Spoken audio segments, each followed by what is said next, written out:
Hi అండి. Meesho సెల్లర్‌గా join అయిన వాళ్ళు నాలాగా మీరు కూడా ఈ మిస్టేక్ అయితే చేయకండి. చేస్తే మీకే ప్రాబ్లమ్ అవుతుంది. నేను చేసిన మిస్టేక్ ఏంటో ఈ వీడియోలో చెప్తాను.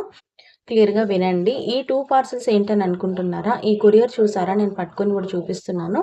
ఈ పార్సెల్ అనేది ఆర్‌టిఓ అనమాట. ఆర్‌టిఓ అంటే ఏంటి? మనం ఏదైతే ప్యాకింగ్ కవర్‌లో చేసి పంపిస్తామో అదే కవర్‌లో సేమ్ యాజ్ ఇట్ ఈస్‌గా అలాగే మనకి రిటర్న్ వచ్చినప్పుడు దాన్ని ఆర్‌టిఓ అని గుర్తించాలనమాట.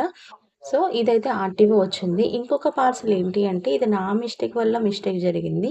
ఏంటి అంటే, నేను ఆర్డర్ యాక్సెప్ట్ చేసేసి 3 డేస్ అవుతుంది. ఆర్డర్ యాక్సెప్ట్ చేసి 3 డేస్ అయినా సరే, నేను పికప్‌కి వాళ్ళకి ఇవ్వలేదు.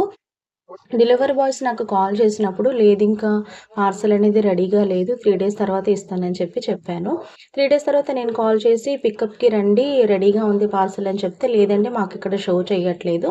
ఆ ఆర్డర్ క్యాన్సిల్ అయిందేమో ఒకసారి చెక్ చేసుకోండి అని చెప్పారు. సో, నేనింకా సెల్లర్ హబ్‌లో ఆర్డర్ చెక్ చేసుకునేసరికి ఈ ఆర్డర్ అనేది క్యాన్సిల్ అయిపోయింది. సో, ఇది నా మిస్టేక్ వల్లనే ఆర్డర్ అనేది క్యాన్సిల్ అయిపోయింది.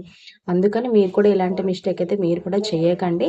ఆర్డర్ యాక్సెప్ట్ చేసిన నెక్స్ట్ డేనే డిస్పాచ్‌కి ఇవ్వడానికి మీ ప్యాకింగ్ అనేది రెడీగా ఉంచండి షిప్పింగ్ చేయడానికి. సో, ఇలాంటి మిస్టేక్స్ చేస్తే మనకే వేస్ట్ అవుతుంది.